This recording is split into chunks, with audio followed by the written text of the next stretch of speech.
Il faut toujours attendre la dernière minute de l'entretien pour prendre rendez-vous. Vrai ou faux? Si vous attendez la dernière minute pour prendre rendez-vous, votre client risque de ne plus être réceptif. Il est utile parfois de suggérer un prochain rendez-vous en cours d'entretien.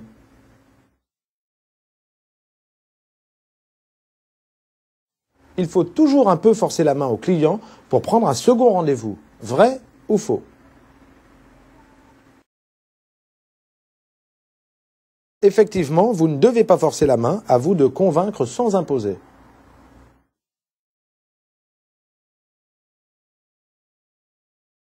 Parfois, les clients se montrent plutôt réticents pour un second rendez-vous. Vrai ou faux?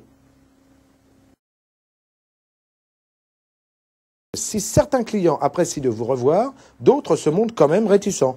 Dans ce cas, vous devez mettre en avant les bénéfices qu'ils vont en retirer. Un second rendez-vous, ça se vend comme un produit.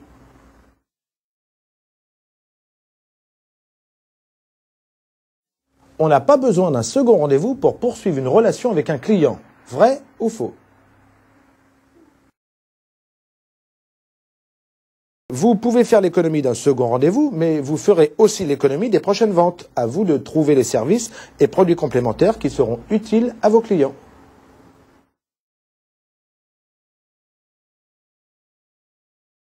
Dès le premier rendez-vous, il faut prévoir le second et son objet. Vrai ou faux? Effectivement, si vous précisez l'objet du rendez-vous, vous aurez plus de chances que votre client soit intéressé et qu'il l'accepte.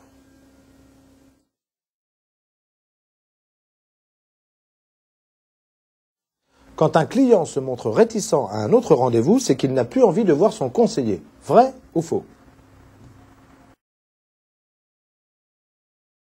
Bien souvent, lorsqu'un client refuse le rendez-vous, c'est qu'il n'est pas convaincu de son utilité. Vous pouvez argumenter pour lui montrer les bénéfices qu'il pourra en tirer, ou bien proposer de le rappeler, tout simplement.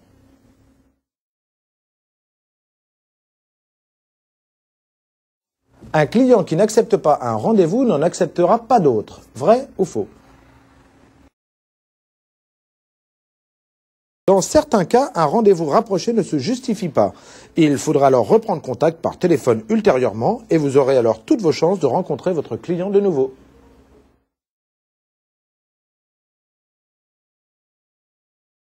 Quand on doit reprendre rendez-vous, c'est que la vente n'est pas complète. Vrai ou faux?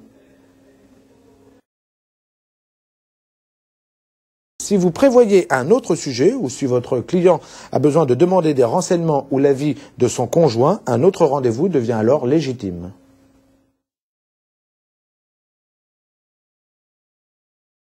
Quand on propose un autre rendez-vous au cours de l'entretien, le client a l'impression que son conseiller est trop pressant. Vrai ou faux? Certes, si vous n'avez pas de motif légitime, un rendez-vous supplémentaire est superflu. En revanche, dans le cas contraire, à vous de l'amener naturellement au cours de l'entretien et d'argumenter pour le justifier.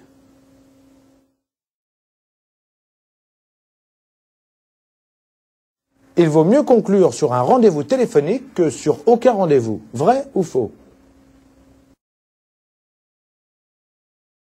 Un rendez-vous téléphonique peut être aussi efficace qu'un rendez-vous en face à face et il est important de donner une suite concrète à votre premier entretien.